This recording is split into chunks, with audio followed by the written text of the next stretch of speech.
Chapter 19. Chance. After introducing Tiffany and Merribeth, Chance quietly excused himself and took the opportunity to head down and see Dougie. His mind had been running through a million scenarios all through breakfast, and he wanted to share them with the security manager. "Mr. Overstreet, what can I do for you?" Dougie asked as Chance entered the room. He pushed his chair back as if he were going to stand, but Chance held up his hand to stop him. What he had to say wouldn't take too long. "Good morning, Dougie. First, please call me Chance. Mr. Overstreet makes me feel like my father." He'd taken Lucas's words to heart this morning, but that didn't mean he wanted to be lumped together with his father. Dougie nodded. "Yes, sir. You have the picture of Merribeth's ex-husband still, right?" Another nod. Dougie picked up the photograph which had been lying front and center on the uncluttered desk. "Told the night shift guy, too, and asked him to keep it right here so we can glance at it every now and then as we watch the screens." "Good. Do you know what Merribeth's son, Lucas, looks like?" "It's been a bit, but I think she brought him to the summer cookout we had." Chance had no idea how much the kid might have changed in 6 months, but he wasn't taking any chances. "Can you pull up the conference rooms?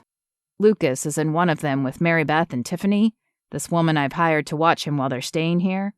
I'd like you to be very familiar with his face as well." "Of course, sir, but can I ask why?" "I don't know Merribeth's ex, but if he suspects she's onto him, I could see him sending someone else in to get Lucas. If we're only looking for Colin, we might miss something." Dougie's eyes widened. "Do you think that's a possibility?" Chance shrugged. "I don't know what's a possibility, but I know we are going to try to keep them both safe." Dougie cocked his head to the side and studied Chance. "Does she know that I'm here?" "No." Chance shook his head. "She'd probably tell me I was overreacting." "Probably, but that's not what I meant. I meant, does she know how much you care about her?" Chance gaped at Dougie for a minute before realizing that not only did he not want to protest his feelings, but they were probably evident in his words and actions. "I think she does, but I hurt her in the past. I don't know if she wants to give me another chance."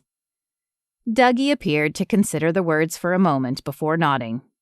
"Well, I'm rooting for you, boss. Anyone who goes to lengths like this for the woman he loves deserves a second chance." "Thank you, Dougie. You keep an eye on Lucas for me, okay?" "You can count on me." With that settled, Chance returned to the conference room where Merribeth was giving Lucas a hug. "I'll see you at lunch, buddy." "Bye, Mommy." Lucas turned his attention to Tiffany. "What should we do first?" "Well, I guess I should be glad to know he won't miss me much," Merribeth said as she followed Chance out of the conference room. He wrapped an arm around her shoulder and smiled when she didn't pull away. "Don't worry, he still loves you. This is just something new and exciting for him." "And not Edith's," Merribeth added with a chuckle. Chance dropped his arm from Merribeth's shoulders. "What's with this Edith woman? It doesn't sound like you like her much, so why do you take him there?" Merribeth sighed.